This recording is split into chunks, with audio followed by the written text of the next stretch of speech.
사도행전 1장 15절에서 26절입니다. 우리 같이 합독하도록 하겠습니다. 모인 무리의 수가 약 120명이나 되더라. 그때에 베드로가 그 형제들 가운데 일어서서 이르되, 형제들아, 성령이 다윗의 입을 통하여 예수 잡는 자들의 길잡이가 된 유다를 가리켜 말씀하신 성경이 응하였으니 마땅하도다. 이 사람은 본래 우리 수 가운데 참여하여 이 직무의 한 부분을 맡았던 자라. 이 사람이 불의의 사고로 밭을 사고 후에 몸이 곤두박질하여 배가 터져 창자가 다 흘러나온지라. 이 일이 예루살렘에 사는 모든 사람에게 알리어져 그들의 말로는 그 밭을 아겔다마라 하니 이는 피밭이라는 뜻이라. 시편에 기록하였으되 그의 거처를 황폐하게 하시며 거기 거하는 자가 없게 하소서 하였고, 또 일렀으되 그의 직분을 타인이 취하게 하소서 하였도다. 이러함으로 요한의 세례로부터 우리 가운데서 올려져 가신 날까지 주 예수께서 우리 가운데 출입하실 때에 항상 우리와 함께 다니던 사람 중에 하나를 세워 우리와 더불어 예수께서 부활하심을 증언할 사람이 되게 하여라 하리라 하거늘, 그들이 두 사람을 내세우니 하나는 바사바라고도 하고 별명은 유수도라고 하는 요셉이요 하나는 마띠아라. 그들이 기로하여 이르되, 무사람의 마음을 아시는 주여, 이 두 사람 중에 누가 주님께 택하신 바 되어 봉사와 및 사도의 직무를 대신할 자인지를 보이시옵소서. 유다는 그 직무를 버리고 제 곳으로 갔나이다 하고 제비 뽑아 마띠아를 얻으니 그가 11 사도의 수에 들어가니라. 아멘. 자, 우리 나의 힘이 되신 여호와여, 우리 한번 찬양하겠습니다. 나의 힘이 되신 여호와여, 내가 주님을 찬양합니다.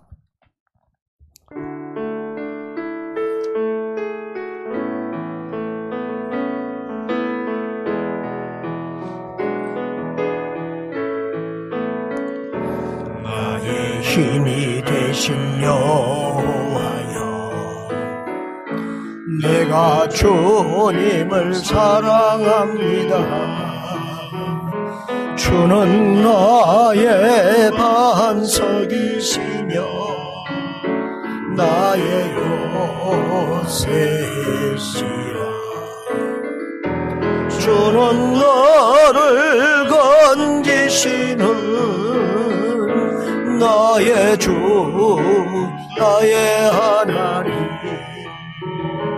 나의 피할 바이시오, 나의 방패시라. 나의 하나님, 나의 하나님, 구원의 뿌리시요 나의 산성이라.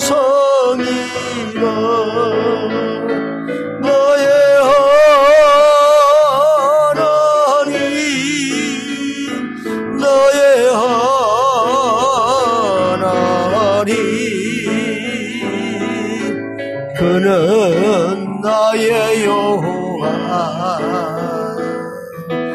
나의 구세주,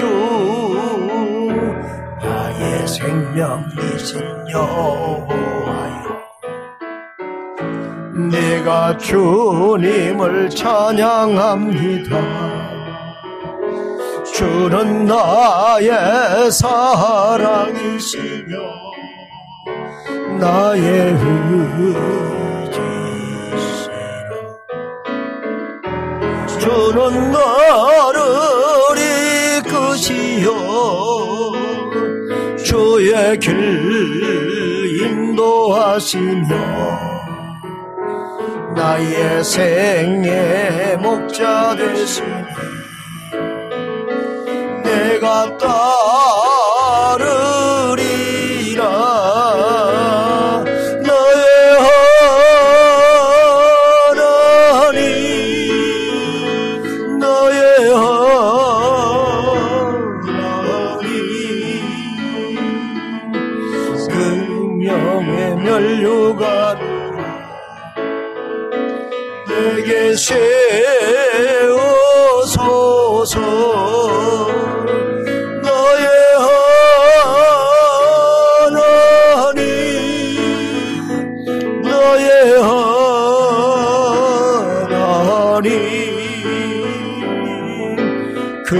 그는 나의 여호와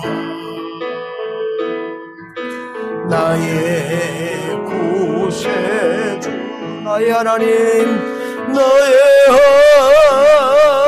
하나님 나의 하나님 그는 나의 여호와 나의 구세주.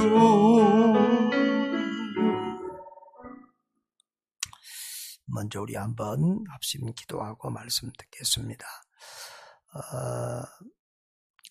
코로나가 지난 주일로 해서 이렇게 수도권은 2.5단계에서 2단계로 그리고 지방은 2단계에서 1.5단계로 이렇게 낮아졌는데요.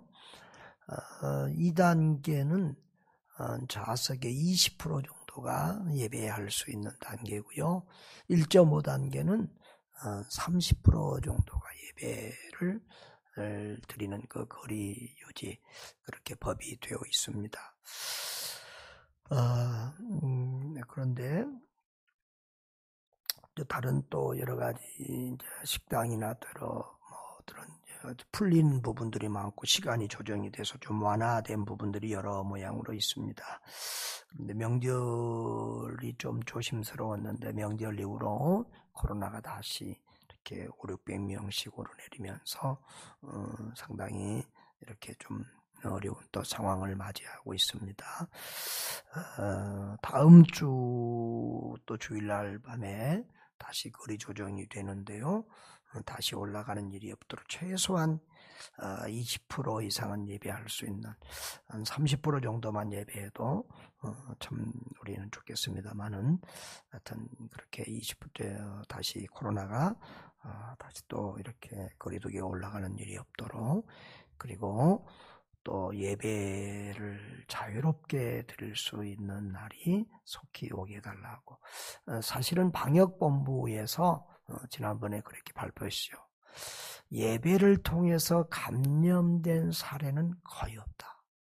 교회에서 감염이 되었지만 뭐 식사나 또 합숙을 하거나 이런 경우에 뭐 했지 예배 시간에 교회에서 감염된 경우는 거의 없다고 이렇게 방역본부에서 발표를 한 부분이 있습니다.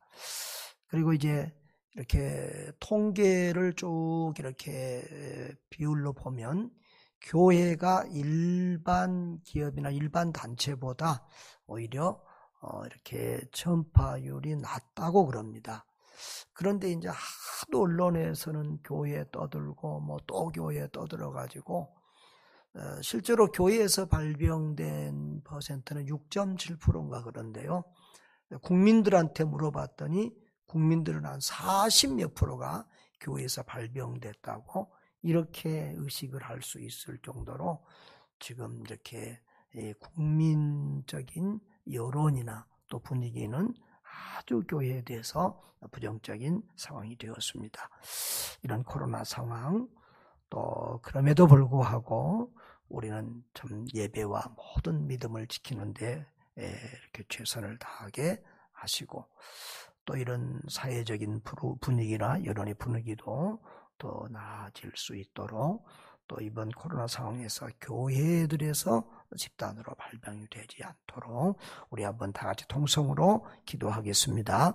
아버지 우리 하나님, 코로나 상황에서도 또 이렇게 예배하고 기도할 수 있도록 우리를 예배의 자리로 기도의 자리로 인도해 주신 것을 감사합니다.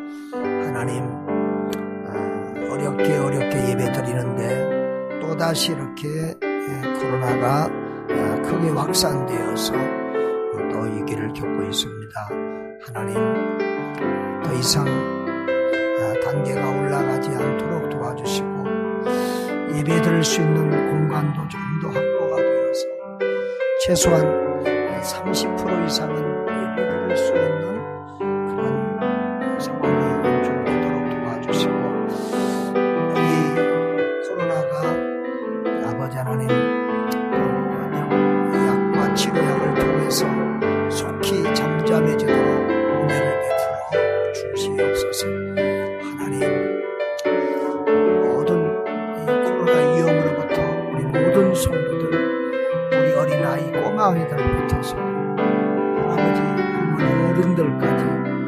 안전하게 하나님이 지켜주시고 도와주시고, 또 아버지여, 교회들, 우리 교회만 아니라 한국의 모든 교회들에서 안전하게 지켜주셔서 교회에서 집단적인 발병자가 나오지 않도록 도와주시고, 하나님, 또 정부와 방역본부가 또 교회단체가 죄롭게 서로 또 합력해서 더 예배를 드리는 데는 어려움이 없도록 더 아버지 하나님 예배의 자유와 또 더 좋은 상황이 오도록 은혜를 베풀어 주시기를 기도합니다.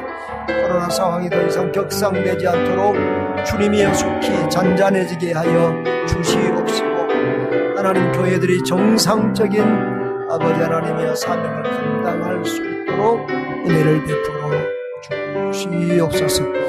우리 성도들도 또 이렇게 코로나가 무서워서 여러 가지 또 사회 분위기 때문에 또 다른 사람에게 피해를 줄까 봐서 예배에 나오지 못하는 우리 성도들도 많이 있사오니 하나님 도와주시고, 또 기저질환이 있어서 나오지 못하는 분들도 있습니다. 직장에 민감한 문제 때문에 나오지 못하는 분도 있습니다. 직업적인 것 때문에 그럴 수도 있습니다. 하나님, 여러 가지 모든 상황들 속에서 우리 하나님이 함께해 주시옵시고 은혜 베풀어 주셔서 속히 마음껏 예배할 수 있는 시간이 오게 하시고, 또 교회가 교회의 사명을 감당할 수 있는 그런 시간들이 오도록 도우시고 역사에 주시옵소서. 아버지 하나님, 원합니다. 이 밤에도 주께서 기도회를 주장해 주시고 예배를 주장해 주시고, 주께서 증거하고 싶은 말씀을 쏟아지게 하여 주시고, 주님이 기뻐하시는 기도들로 우리의 시간들이 가득 채워지도록 도우시고 역사에 주시옵소서. 주님, 코로나 상황에서도 우리에게 긍휼을 베풀어 주시고, 우리 예배와 또 모든 교회 사명 활동들이 지장이 없도록, 또 특별히 우리가 믿음을 잃어버리지 않도록 지켜주시고 도와주옵소서. 성도들의 생업과 모든 부분들을 지켜주시고, 또 성도들 한 사람 한 사람뿐만 아니라 우리 한국교회 전체를, 또 선교지를 우리 하나님 살펴 주시옵소서. 우리 구주 예수님 이름으로 기도하옵나이다. 아멘. 예, 사도행전 1장 15절로 26절을 봤습니다.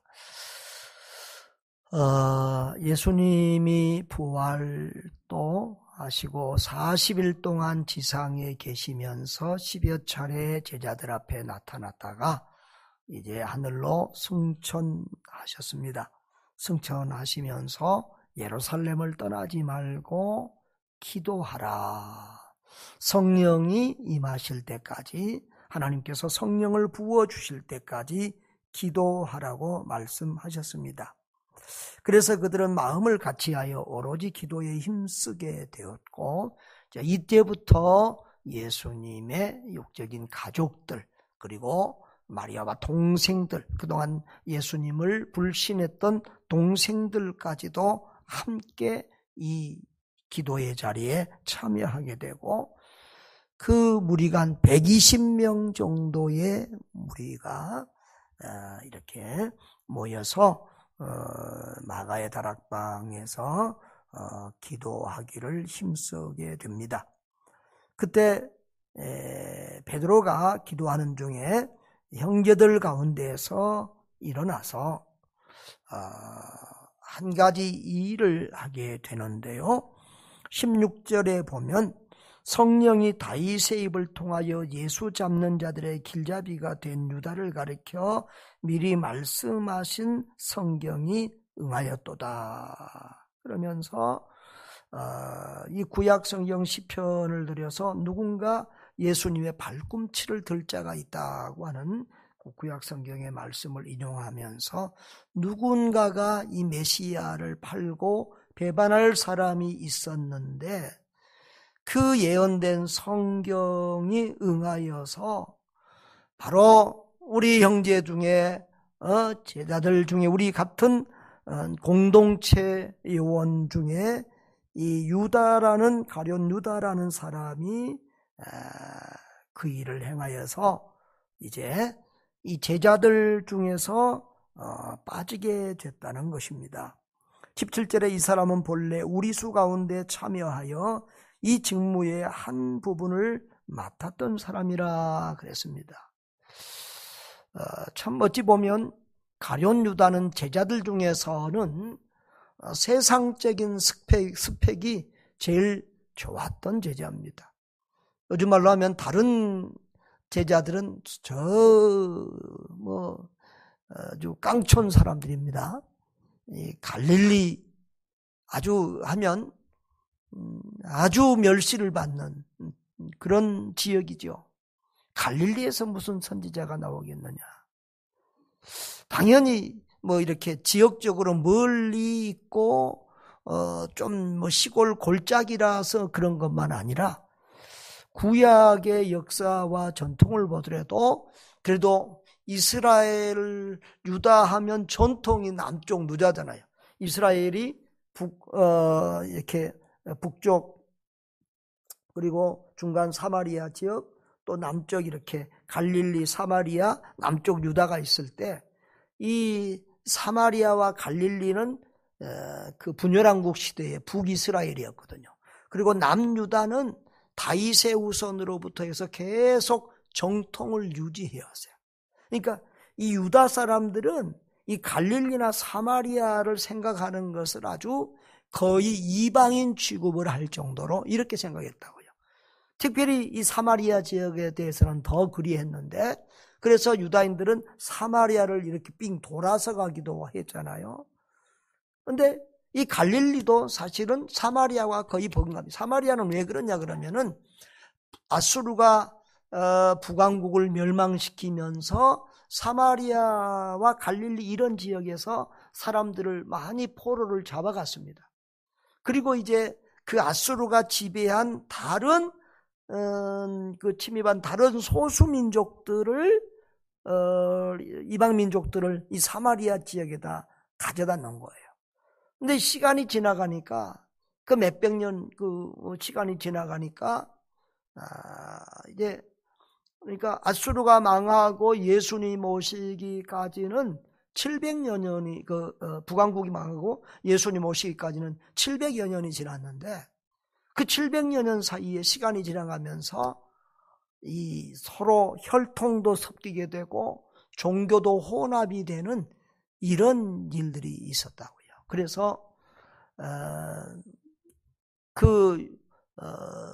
바벨론 포로에서 돌아온 다음에도 이 유다와 이 사마리아 지역에서는 계속 서로 간에 갈등이 있었고 성전을 건축할 때도 이 사마리아와 북쪽 지역 사람들은 같이 동참도 못하게 하고 이렇게 되고 예수님이 오셨을 당시에는 우리가 잘 아는 바처럼 이 사마리아 사람들은 완전히 이방인 취급하고 서로 인사도 안 하고 식사도 같이 안 하고 그 땅을 밟지도 않고 지나다니고 갈릴리는 사마리아 정도까지는 천대받지 않았지만 그래도 갈릴리도 그 같은 북이스라엘이 있었고 아수리의 침입을 받았고 해서 있기 때문에 그런 취급을 거의 받았고요. 마태복음 4장에 보면 예수님이 태어날 장소를 우리 마태복음 한번 보고 갈까요? 마태복음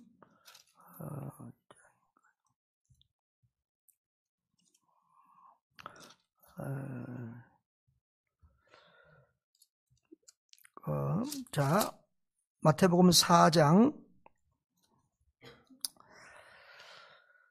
12절에서 16절까지 한번 보겠습니다. 마태복음 4장 12절에서 16절 찾으셨어요? 같이 읽어봅니다. 예수께서 요한이 잡혔음을 들으시고 갈릴리로 물러가셨다가 나사렛을 떠나 스불론과 납달리 지경 해변에 있는 가버나움에 가서 사시니 이는 선지자 이사야를 통하여 하신 말씀을 이루려 하심이라. 일러서되 스불론 땅과 납달리 땅과 요단강 저편 해변길과 이방의 갈릴리여 그 감에 앉은 백성이 큰 빛을 보았고 사망의 땅과 그늘에 앉은 자들에게 빛이 비치었도다 하였느니라 그랬어요. 거기 보면 갈릴리도 뭐라고 표현해놨어요? 이방의 갈릴리요. 그러니까 사마리아만 아니라 유대인들은 거의 갈릴리까지도 이방 땅처럼 생각하며 그렇게 멸시했다는 거예요. 그래서 갈릴리에서 무슨 선한 게 나오겠냐, 갈릴리에서 무슨 선지자가 나오냐, 이렇게 멸시를 했는데 바로 예수님은 갈릴리 출신. 그래서 밤낮 예수님 앞에는 뭐가 붙어요?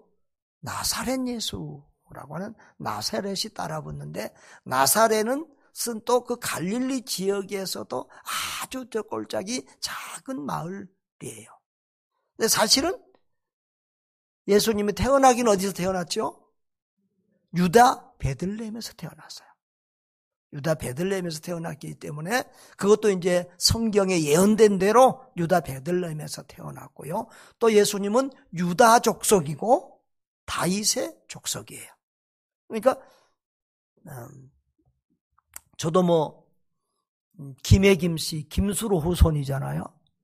근데 태어나기는 전라도에서 태어났잖아요. 그런 것처럼 예수님도 유다 지파고 다윗의 후손이고, 그래서 유다 쪽 소상들은 유다 쪽이지만 본인이 태어난 것도 또 유다 베들레헴에서 태어났지만 이 갈릴리에서 쭉 자라고 나사렛에서 자랐기 때문에 나사렛 사람으로 통칭이 되고 있는 것이죠. 그리고 갈릴리를 중심으로 해서 사역을 했고, 그래서 다 사람들이 이제 서울에 예루살렘에 올라오면 누구냐, 저 갈릴리에서 온 선지자다, 나사렛에서 온 선지자다, 예수님을. 그러니까 이거 갈릴리 촌것 나사렛, 거기서 무슨 선지자가 나와, 거기서 무슨 인물이 나와, 이렇게 취급을 받았는데 그 예수님의 제자들이 다 그 갈릴리 촌 사람들이에요. 학력 어부들인데 뭐 얼마나 있겠어요? 뭐 외항선도 아닌데 해양대학 끝난 것도 아닐 거고, 자, 그런 학력의 사람이고 어부들이 대대로 물고기 잡이를 해서 먹고 살고 농사짓을 하고 농사일을 하고 그런 집인데, 이 가룟 유다만, 이제 가룟 유다가 어떻게 선택을 받고 어떻게 제자에 합류했는지는 기록이 없어요. 그런데 가룟 유다만 이 가룟 지방, 그러니까 이 유다라는 이름이 많으니까, 우리가 사실 요한도 이름이 많으니까 앞에다 세례를 우리가 자꾸 넣어서 구별하니라고 세례 요한 그런 것이지, 성경을 보면은 세례 요한 이렇게 표현이 안 돼요. 그건 요한이에요. 요한이라는 이름이 너무 많은 거예요. 근데 유다라는 이름은 굉장히 많아요. 아마 가룟 유다 이전에는 아마 이스라엘 사람들 중에서 유다라는 이름이 가장 많은 이름 중에 하나였을 거예요. 왜냐하면 유다인들은 뭐였어요? 누구지? 야곱의 12 아들들 중에서 누구의 후손? 유다의 후손, 유다 지파. 그리고 나중에는 그 지역 이름도 유다고 또 나라 이름도 유다고 민족 이름도 유다예요. 그래서 저 바벨론으로 끌려갔을 때도 이제 그때부터 이 바벨론 사람들이 예루살렘에서 온 사람들을 가리켜서 유다인 부르게 됐어요. 그래서 유다인이 그 유대인의, 예전에는 뭐 히브리인, 뭐 이스라엘 이런 식으로 부르고 유대인으로 지금 거의 다 우리가 부르잖아요. 그리고 지금은 또 나라가 이스라엘 나라지만 실제로는 유다라고도 유다가 회복이 돼서 내려온 거니까. 그래서 이 갈릴리 사람들은 정말 그렇게 멸시를 받고 어려운 사람들이고 볼 것도 하나도 없는데, 다 다른 제자들은 그런데 가룟 유다는, 이 가룟 지방이 어디냐 그러면 이 예루살렘에서 크게 멀지 않은, 요즘 우리나라로 말하면 경기도 지역이 경기도 지역. 그리고 아마 제일 학력도 있고 이 머리는 잘 돌아갔던 것 같아요. 그래서 회계의 일을 보면서 재정 담당을 했어요. 그런데 그가 예수님을 팔았어요. 성경은 그를 돈을 좋아해서 예수님을 팔았다, 이렇게 부정적으로 이렇게 보고 있죠. 그런데 또 요즘은 또 어떤 요즘은 뭐 역사가 시간이 지나가서 역사라는 건 관점에 따라서 다르니까 어떤 사람들은 또 이 가룟 유다를 미화하느라고, 이 가룟 유다는 독립군인데 예수님이 이 독립운동을 해서 예수님 제자 중에서 실제로 이 열심당 이 독립군들이 있어요. 그래서 예수님 따라가면 나라를 로마에서 회복시킬 줄 알고 따라가던 제자들이 있었는데, 바로 그런 열심당 중에 하나인데, 아무리 해도 예수님이 저 로마하고 싸워서 나라를 구할 생각을 안 하니까 이제 팔면 마지막에 죽음의 위기에서 예수님이 이제 방귀를 들고 이제 혁명을 해서 나라를 구할 것이 아닌가, 그렇게 해서 예수님을 팔았다가 그렇게 되지 않으니까 이제 후회하고 회개해서 자살해 죽었다, 이렇게 뭐 해석하고 또 그렇게 써진 소설들이나 문학작품들도 있습니다. 그러나 우리는 어떤 것이 뭐하는지 모르지만 뭐 그것도 뭐 아주 100% 아니다라고 말할 수는 없지만, 그러나 성경에서는 가룟 유다를 그렇게 좋게 말하고 있지 않습니다. 예수님도 그를 너는 차라리 태어나지 않았으면 좋았겠다라고 말할 만큼 그는 참 그렇게 부끄러운 사람이었습니다. 또 우리는 늘 성경이 말한 대로, 인간적인 그런 해석보다는 성경이 말한 대로 보고 판단해야 할 것입니다. 아무튼 가룟 유다는 그렇게 가장 거룩한 직무의 한 부분을 맡았던 사람인데, 17절에 이 사람은 본래 우리 수 가운데 참여하여 이 직무의 한 부분을 맡았던 자라. 여러분, 구약의 이스라엘 백성들이 지파가 몇 지파죠? 12지파예요. 그래서 신약에서도 예수님께서 12제자를 선택했어요. 이 10이라고 하는 것은 이 전체를 가리키는 의미가 있어요. 그러니까 동서남북 하고 또 이렇게 이 완전수를 하는 3를 곱해서 12는 온 세상을 상징하는 그런 의미, 전체를 상징하는 의미가 있는데요. 아무튼 그 구약의 12지파를 상징하는 의미로서 예수님은 또 12제자를 선택을 했어요. 그래서 이 12명의 의미가 주님에게도 그리고 제자들도 생각할 때 상당히 중요하다고 생각했던 것 같아요. 그래서 이제 가룟 유다 대신 한 사람을 이제 선택하는 일을 하게 됩니다. 자, 그런데 사도행전을 기록한 사람이 누구라고 그랬죠? 누가예요. 누가의 직업이 뭐라고 그랬죠? 누가는 뭐 문학가라고도 하고 역사가라고도 할 수 있지만, 그러나 본래 그 직업은 의사예요, 의사. 그러니까 남보다 더 좀 세밀하게 이런 의학적인 부분, 또 이 몸에 대한 부분들을 기록한 것들이 가끔씩 보여요. 여기도 가로 안에 보면 이 사람이 불의의 싹스로 밭을 사고 후에 몸이 곤두박질하여 배가 터져 창자가 다 흘러나온지라 그랬어요. 다른 곳에 보면 이 가룟 유다가 가서 이제 예수님이 십자가에 달리신 이후에 회개했다고 보기는 어렵고요. 자기가 잘못했다는 것을 깨닫고 양심의 가책을 받고 목매달아서 이게 자살을 합니다. 이 자살이라고 하는 것은 정말 성경적으로 또 하나님 앞에 바르지 않아요. 자, 자살을 하는데 그것이 그냥 자살해서 죽었다 이렇게 표현하지 않고, 여기 좀 더 자세하게 그 줄이 아마 끊어졌는지 몸이 곤두박질하여 떨어졌는데 밑에 무슨 이렇게 무슨 뭐 막대기들이 있었는지, 아니면 이렇게 그 뭐 농사를 거두고 나온 그런 것들이 있었는지 창자가 터져서 흘러나오는 참 가장 비참하게 처절하게 죽는 그런 말로를 맞이했다고 이렇게 기록을 하고 있습니다. 그래서 그 밭의 이름이 피밭이다. 예루살렘에 가면 예루살렘 성전에서 가까운 곳에 바로 이 피밭이 있고요. 지금은 거기에 이제 그 수도원이 세워져 있습니다. 아무튼 가룟 유다를 보면 참 너무 안타깝고 불쌍한 사람이죠. 사실은 예수 그리스도의 제자가 된다고 하는 것은 역사상 제일 큰 복이잖아요.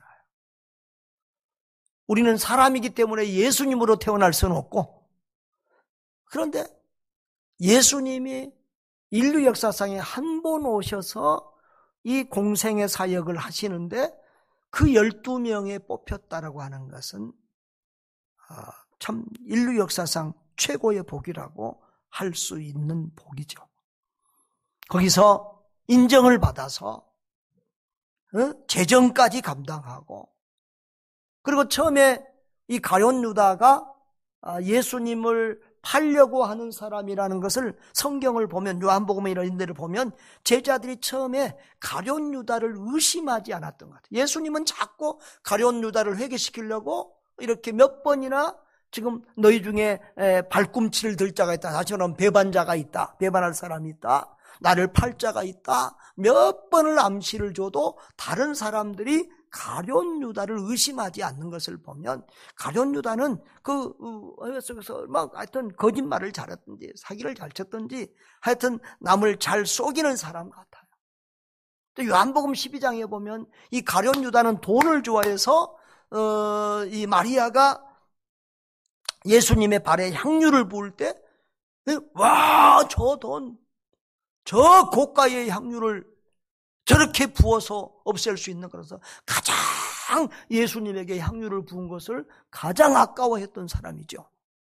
그런데 요한복음의 기록은 그가 그 중에 얼마를 가로채서 훔치려고 하는 그런 마음을 가진 사람이었다. 그러니까 이 재정을 보면서도 실제로는 양심이 바르지 않은, 그런 정직하지 않는, 깨끗하지 않은 사람이고, 평소에도 그가 나라를 사랑해서 독립운동하는 그런 사람이기보다는 돈을 좋아하고 돈을 가로채고 숨기고 사기치는 그런 사람이었던 것을 볼 수 있습니다. 아무튼 가룟 유다는 가장 복된 자리에서 가장 저주받는 사람으로 그 이름이 기록되게 되었습니다. 유럽의 어느 공원에 가면은 12제자의 이름이 붙은 나무가 있답니다. 그런데 그 나무 중에 가룟 유다 이름이 붙은 나무는 말라 죽었대요. 빼빼 말라 죽었대요. 하도 사람들이 와서 욕을 하고, 그러니까 하여튼 그 나무까지도 죽었다는 말이 있는데요.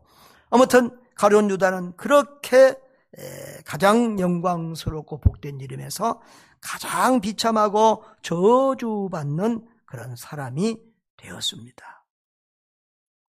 그렇습니다. 성경을 보면, 또 우리 주변에서도 보면 정말 복된 자리에서 다 남들이 부러워할 만한 그런 사람인데, 그 복을 발로 차버리고 그 복을 지키지 못하고 저주의 자리에 이르는 사람들이 상당히 많이 있습니다. 태어날 때는 영광스럽게 태어나는데 죽을 때는 비참하게 죽고 추하게 죽고 부끄럽게 죽는 그런 경우들도 많이 있습니다. 여러분, 그 이스라엘이라고 하는 이름이 누구의 이름이죠? 야곱의 이름이 이스라엘이에요. 그래서 우리가 야곱을 무시할 수 없어요. 야곱의 우리가 행실을 보고는 야곱 좀 무시하는 경향이 있는데요. 야곱이 이스라엘의 조상 12지파가 야곱에서 나왔기 때문에요. 이 야곱은 굉장히 중요한 인물인데, 원래는 야곱이 장자가 아니에요. 그 복을 받을 사람이 아니에요. 그런데 누가 장자권을 팔았어요? 에서가 장자권을 팔아버렸어요. 그래서 히브리서에 보면은 에서를 망령된 사람이다. 자기가 받은 복의 귀한 가치를 모르고 그것을 가볍게 여기고 그것을 무시하고 팔아버린 그런 사기쳐서 그 복을 빼앗은 야곱을 욕하기보다도 성경은 그 바보 같은 망령된 어리석은 믿음 없는 에서를 오히려 이렇게 책망하고 또 잘못됐다고 말하고 있는 것을 보게 됩니다. 그렇습니다.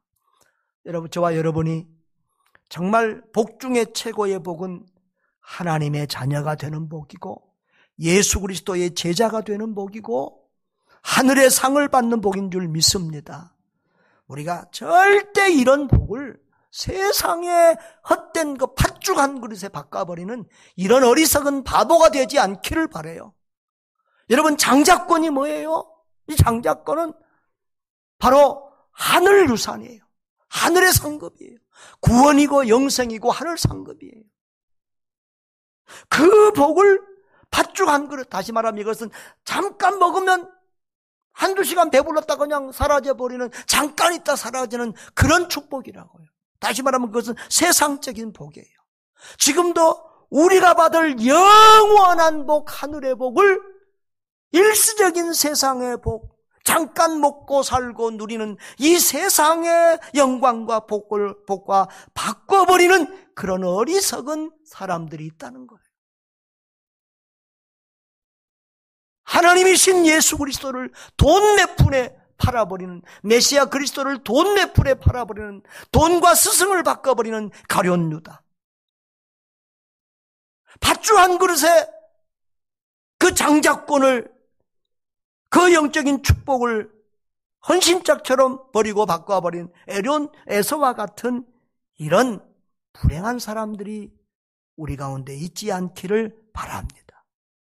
어떤 복이 귀한 복인가를 알고. 여러분, 이 세상의 복과 하늘의 복을 바꿔버리는 가룟 유다와 같은 어리석은 사람들 되지 않기를 주님의 이름으로 축복합니다. 자, 그런데요, 보십시오. 좀 사람은요, 끝이 좋아야 돼요. 끝이 좋아야 해요. 가룟 유다는 배가 쳐져서 창자가 흘러나가서 죽는 비참한 죽음을 맞이하게 됐고요. 그리고 시편의 20편에 보면 시편의 기록처럼 그 직분을 타인이 취하게 됐는데 누가 대신? mattia가 대신 그 가룟 유다의 자리를 차지하게 됐죠. 그래서 이제 사도로서 들어올 수 있는 사람의 자격을 뭐라고 그랬죠? 21절에 보면은 요한의 세례로부터, 그러니까 요한이 예수님에게 세례를 주었을 때, 그때서부터 예수님의 공생의 활동 기간에 예수님과 함께한, 그러니까 12제자는 아니지만 그 가운데서 계속 출애굽하며 함께한 사람. 그러니까 예수님의 제자들이 이 3명의 제자가 있고, 핵심 제자 12명의 제자가 있죠. 그 다음에 70인 제자도 있고요. 이렇게 예수님을 따르던 무리들이 상당히 있었던 것 같아요. 그래서 12명 제자는 아니었지만 그 공생의 과정에서 계속 함께하고 자주 와서 소통했던 그런 사람들 두 사람, 요셉이라는 사람하고 마띠아라는 두 사람 중에서 이제 기도하고 제비를 뽑아서 마띠아를 얻어서, 마띠아가 뽑혀서 그가 이란 사도의 수에 들어갔다. 그래서 12명을 채우게 되었다는 것이죠. 그래서 우리가 지금도 무슨 제비뽑기나 이런 거 할 때는 마띠아 제비뽑기 뭐 그런 말도 하고 그렇습니다. 그렇습니다. 사람은요, 시작보다는 끝이 좋아야 돼요. 태어날 때는 비천하게 태어났지만 죽을 때는 영화롭게 죽을 수 있는 사람들 되기를 바랍니다. 태어난 생일은 또는 초라했지만은 장례식은 아름다울 수 있는 그런 사람들 되기를 바라요. 성경에서 복을 받는 사람들을 보면요, 다 끝이 좋은 사람들이에요. 시작은 화려했으나 끝이 불행한 사람들은 정말 성경에서 보면 저주받는 사람의 그룹에 들어가는 것이죠. 우리 디모데후서 4장 9절에 보면은 데마라는 사람이 있습니다. 데마. 디모데후서 4장 9절 한번 봐보실래요? 대마.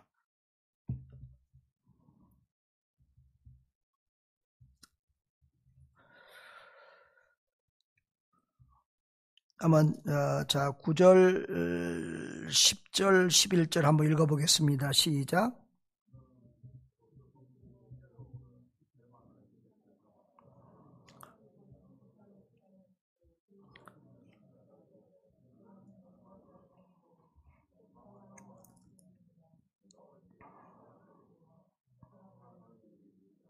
아멘. 자, 사도 바울이 죽기 전에 기록한 것인데요. 누가만 나와 의사 이 누가복음과 사도행전을 기록한 의사 누가는 끝까지 바울의 곁을 지키고 있다고 고마워하고 있고요. 그리고 마가를 데리고 오라. 그가 나의 유익하니라 그랬죠. 마가가 어떤 사람이죠? 첫 번째 선교 여행 갔다가 중간에 돌아왔고 쉽게 말하면 바울에게 확 뭐 했던 사람? 찍혔던 사람. 그래서 2차 선교여행을 갈 때는 이 마가 하여튼 바울도 강직한 사람이죠. 절대 마가를 데려갈 수 없다 그래서 이 마가 때문에 선교팀이 두 팀으로 갈라지는 그런 빌미가 되었던 사람. 그러나 이 마가는 나중에 훌륭한 제자. 특별히 베드로가 내 아들 마가라고 할 정도로 베드로의 수종자가 되고 어떤 이들은 그렇게 말해요. 베드로의 통역자였다고 말하는데요. 그래서 마가복음을 기록하고 정말 아름다운 이런 결말을 맞이합니다. 그러니까 마가는 정말 처음에는 실수했지만 나중에 회개하고 훌륭한 하나님의 사람이 된 케이스죠. 그런데 데마라는 사람을 보면 자 10절에 같이 한번 읽어볼까요? 데마는 이 세상을 사랑하여 나를 버리고 데살로니가로 갔다 그랬어요. 자, 그런데 여러분 성경을 보신 분들은 골로새서 4장 13절 한번 볼까요? 골로새서 4장 13절에 보면은 자 4장 14절 찾았어요? 골로새 4장 14절 시작. 데마와 골로새서 4장 14절 시작. 데마와 골로새서 4장 14절. 네. 네. 사도 바울이 골로새서를 쓸 때 그 옆에 누가 있었다고요? 데마와 의사 누가가 같이 있었다는 거예요. 그래서 이 골로새에 보낸 편지를 쓸 때 데마의 안부도 같이 전하고 있습니다. 그 다음에 빌레몬서 1장 24절을 한번 볼까요? 빌레몬서 1장 24절을 보면 빌레몬서 1장 24절 시작. 또한 나의 동역자 마가 아리스다고 데마 누가가 문안하느니라. 아멘. 여러분 그 이름 순서를 봐봐요. 아까도 기록할 때 누가보다 누가 먼저 있었어요? 이름이? 데마가 먼저. 지금도 보면은 누가보다도 데마의 이름이 먼저 나올 정도로 데마는 그렇게 바울의 중요한 동역자였고 정말 역사의 이름이 남을 만한 참 가룟 유다 같이 역사의 이름이 마를 만한 귀한 사람이었는데 마지막 끝까지 인내하지 못하고 믿음을 지키지 못하여 부끄러운 이름으로 역사에 남고 성경에 기록돼서 영원히 그 이름이 참 불행한 이름 속에 있습니다. 사랑하는 여러분, 우리는 시작도 좋지만 끝이 좋아야 될 줄 믿습니다. 가룟 유다와 같은 그런 불행한 사람 되지 않기를 바랍니다. 저와 여러분이 이미 우리는 받았는데, 축복을 받았는데 우리는 하나님의 자녀가 되고 제자가 되고 성도가 되고 또 목사, 선교사, 장로, 권사, 집사, 교사, 성가대 이런 아름다운 직분들을 우리가 다 받았는데 그런 축복들을 빼앗기지 않기를 바랍니다. 그런 축복을 세상에 하찮은 것과 바꾸지 않기를 바라요.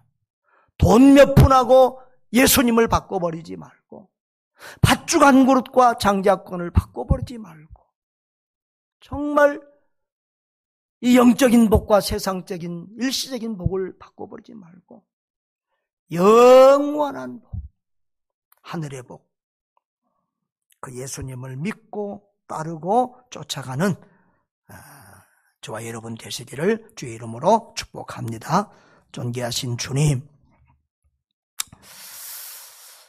축복의 자리에 있다가 저주의 자리로 떨어지는 사람도 있고, 불행과 슬픔과 가난과 질병과 참 비천한 자리에서 예수 믿고 믿음으로 살아서 영원토록 별과 같이 빛나는 베드로와 아름다운 제자들 같은 그런 사람들도 있습니다. 하나님, 우리는 가룟 유다의 길을 따르지 않게 하여 주시고 베드로와 요한과 야고보의 길, 복된 길 따라가는 끝까지 믿음을 지키는 축복의 사람들 되게 하여 주옵소서. 마가와 누가처럼 끝까지 믿음을 지키고 실수했을지라도 다시 일어나서 마지막 끝을 아름답게 장식하는 축복의 사람들 다 되게 하여 주시옵소서. 오늘날도 우리는 세상에 빠져서 팥죽 한 그릇과 믿음을 바꿔버리고 돈 몇 푼과 우리의 믿음을, 신앙을 바꿔버리고 예배를 바꿔버릴 때가 얼마나 많은지 모릅니다. 주님이여, 우리가 받은 축복을 빼앗기지 않게 하여 주시고 세상 것과 바꾸지 않게 하여 주옵소서. 우리 구주 예수님 이름으로 기도하옵소서.